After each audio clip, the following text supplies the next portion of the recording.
ये कहानी जैक के बारे में है जो कि पेंडोरा प्लेनेट का रहने वाला है।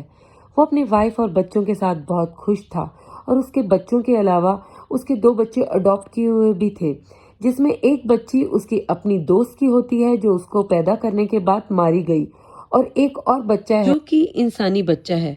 कुछ साल पहले इंसान पेंडोरा प्लेनेट पे रहने के लिए आए थे और जब वापस जमीन की तरफ चले गए थे, लेकिन वो बच्चा इधर ही रह गया था।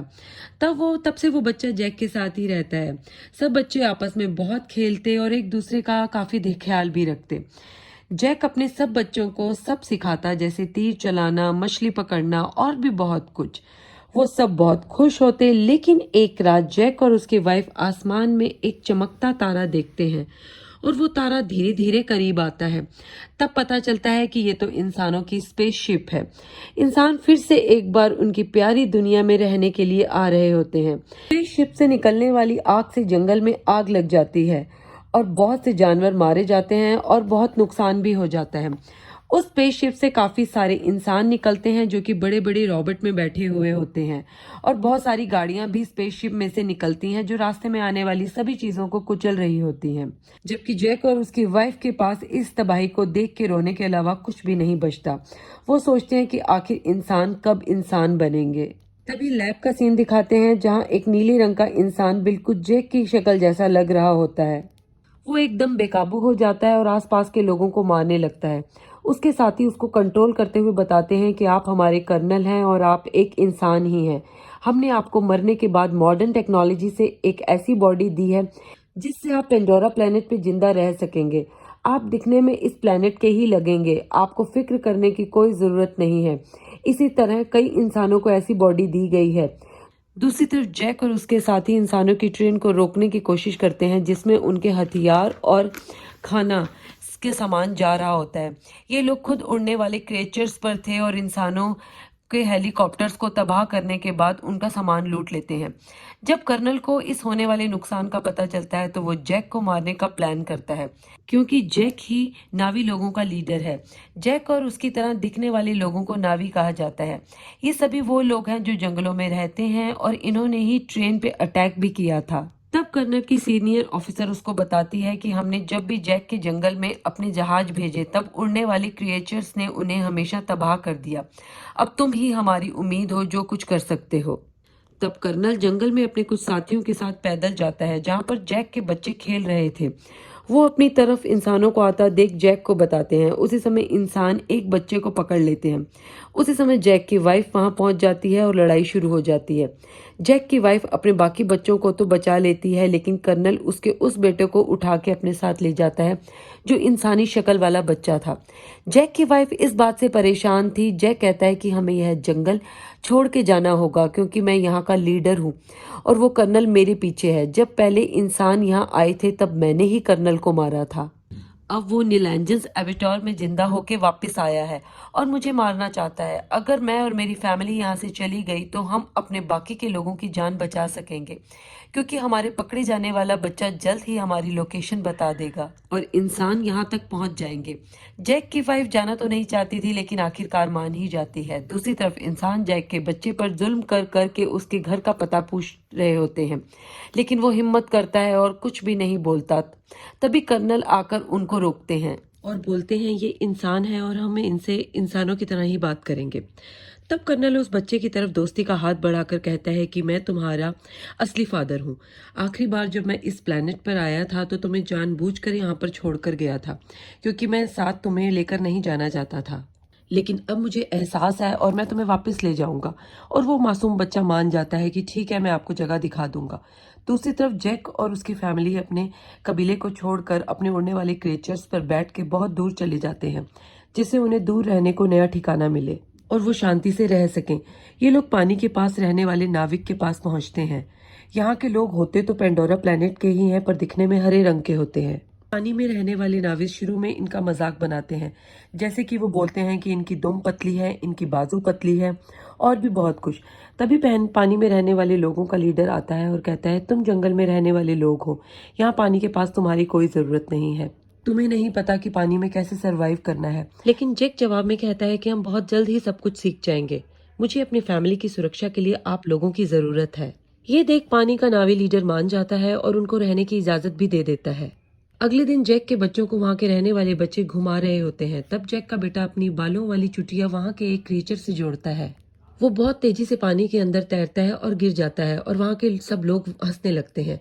अगले दिन वहाँ के कुछ बच्चे जैक की बेटी को पागल कह रहे होते हैं, उससे बदतमीजी भी करते हैं और उसको काफी तंग भी करते हैं। तभी वहाँ जैक के बच्चे आ जाते हैं और उस तंग करने वाले बच्चे को मारने लगते हैं कि तुमने हमारी बहन को ऐसा क्यों बोला। जैक को जब ये पता चलता है तो अपने ही बेटे को डांटने लगता है कि तुम्हें उसे क्यों मारा, वो यहाँ के लीडर का बेटा है, जाओ तुम उससे माफी मांगो। जैक का बेटा जब वहां जाकर माफी मांगता है तो लीडर का बेटा अभी भी गुस्से में होता है और उससे बदला लेने के लिए जैक के बेटे को कहते हैं कि चलो मैं तुम्हें घुमा के लेकर आऊं, और उसे गहरे पानी में ले जाता है जहां पर एक खतरनाक मॉन्स्टर रहता था। और वो वहां जाकर जैक के बेटे को अकेला छोड़ देता है और खुद वहां से वापस आ जाता है। कुछ देर बाद मॉन्स्टर आकर उस पे अटैक कर देता है जिससे वो डूबने लगता है और लगातार मॉन्स्टर उस पे अटैक करके उसको खाने की कोशिश कर रहा होता है। तभी वहां पर सबसे बड़ा मॉन्स्टर आ जाता है और छोटे मॉन्स्टर को मुंह में डालकर पत्थर पे जोर से मारता है। जैक के बेटे को पानी में सांस नहीं आ रही होती और वो बेहोश होकर डूब जाता है। जब उसे होश आता है तो वो देखता है कि बड़े वाले मॉन्स्टर ने ही उसकी जान बचाई है और वो उसके ऊपर ही लेटा हुआ है। जैक का बेटा देखता है कि मॉन्स्टर को काफी चोटें भी आई हुई होती हैं। वो जो हथियार उसके ऊपर शरीर पे लगे हुए थे मॉन्स्टर के शरीर पर, वो उनको निकाल देता है और उसको थोड़ा सा आराम पहुंचाता है।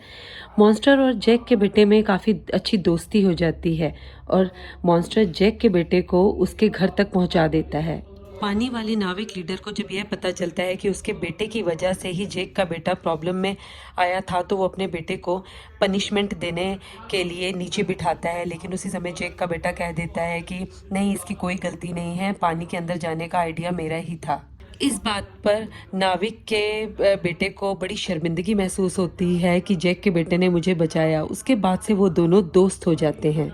जैक का बेटा सबको बताता है कि बड़े वाले मॉन्स्टर ने मेरी जान बचाई, लेकिन सब दोस्त उसका मजाक बनाने लग जाते हैं और कोई भी उसका यकीन नहीं करता।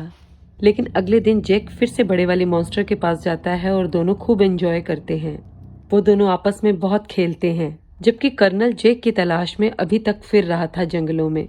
उसे कई इन्फॉर्मेशंस मिलती हैं कि जैक अपनी फैमिली के साथ कहाँ कहाँ जा सकता है, लेकिन फिर भी एग्जैक्ट इन्फॉर्मेशन नहीं मिली थी। कर्नल ने वहाँ के उड़ने वाले कुछ क्रिएचर्स पे अपना कंट्रोल भी कर लिया था। फिर कर्नल और उसका ग्रुप जैक को ढूंढने के लिए क्रिएचर्स पे बैठकर निकल पड़ते हैं और एक आइलैंड पे पहुंचते हैं। और उस आइलैंड पे पहुंचकर जैक की तस्वीर वहां के लोगों को दिखाता है, लेकिन वहां के लोग कहते हैं कि हमने इस आदमी को कभी पहले नहीं देखा। लेकिन कर्नल को ये बातें झूठ लग रही होती हैं, इसलिए वो वहां के एक क्रिएचर को मरवा देता है। लेकिन कर्नल का बेटा कहता है कि ये लोग सच बोल रहे हैं, ये जैक के बारे में कुछ नहीं जानते, इनको छोड़ दो, ये सिर्फ मछलियां पकड़ते हैं।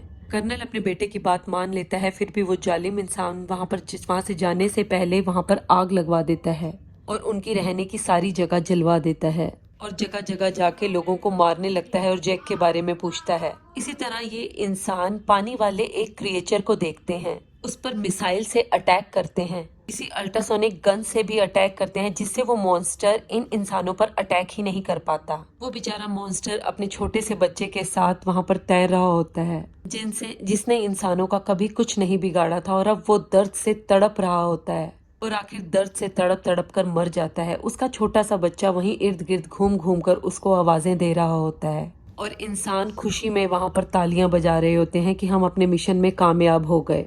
और ये सब देखकर कर्नल का बेटा बहुत दुखी था, क्योंकि उसको इन सब क्रिएचर्स की परवाह थी। वो इस सब को बिल्कुल बर्दाश्त नहीं कर रहा होता। इंसान उस क्रिएचर को पकड़कर अपने साथ ले जाते हैं, उसके मुंह के अंदर जाकर उसके मुंह के ऊपर वाले हिस्से में ड्रिल से सुराख करते हैं, उसके दिमाग से एक पीले रंग का लिक्विड निकालते हैं, जिसको जो पिएगा उसकी उम्र बहुत कम स्पीड से बढ़ेगी, और जो भी वो पिएगा उसको जिंदा रहने के लिए बहुत से साल मिल जाएंगे और वो जल्दी नहीं मरेगा।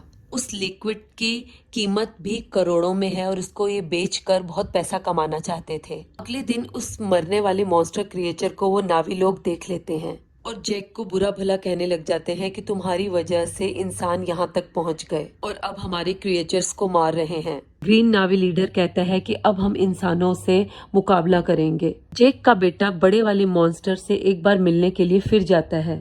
जेक का बेटा देखता है कि उस मॉन्स्टर की पीठ पे एक एंकर जैसी डिवाइस लगी हुई होती है, जिसकी वजह से वो अपनी जगह से आगे मॉन्स्टर बढ़ ही नहीं पा रहा होता, क्योंकि इंसान उस लिक्विड को पाने के लिए और भी मॉन्स्टर को मारने का इरादा रखे हुए थे। और इस बार बारी थी जेक के बेटे के जो दोस्त था बड़े वाला मॉन्स्टर उसकी, क्योंकि वो बड़े वाला मॉन्स्टर था और उसमें से लिक्विड भी ज्यादा निकलता, इसलिए इंसान अब इस बड़े वाले मॉन्स्टर को मारना चाहते थे। जेक का बेटा और उसके साथी अब उस मॉन्स्टर के साथ ही होते हैं और इंसान उनकी तरफ ही बढ़ रहे होते हैं। कर्नल भी दूरबीन से उन बच्चों को मॉन्स्टर के साथ देख लेता है। जेक और ग्रीन नाविक को पता चल जाता है कि उनके बच्चे अब खतरे में हैं और वो सब हथियार उठाकर उन बच्चों को बचाने के लिए निकल पड़ते हैं। वो लोग मॉन्स्टर के ऊपर से वो डिवाइस निकाल देते हैं ताकि मॉन्स्टर अब आगे तैर सके और आखिर मॉन्स्टर की जान बच जाती है। लेकिन इंसान फायरिंग करते हुए अभी भी उन बच्चों का पीछा कर रहे होते हैं। नाविक लीडर की बेटी मरने ही वाली होती है, लेकिन तुरंत जेक का बेटा उसको हाथ से पकड़ के अपनी ओर खींच के उसकी जान बचा लेता है। लेकिन थोड़ी ही देर में बच्चों पर बड़ा सा जाल डालकर उनको पकड़ लेते हैं और अपनी शिप पर ले आते हैं। लेकिन जेक और हरा नाविक लीडर भी वहां पर पहुंच जाते हैं और वो देखते हैं कि उनके बच्चों को शिप के आगे बांधा हुआ होता है।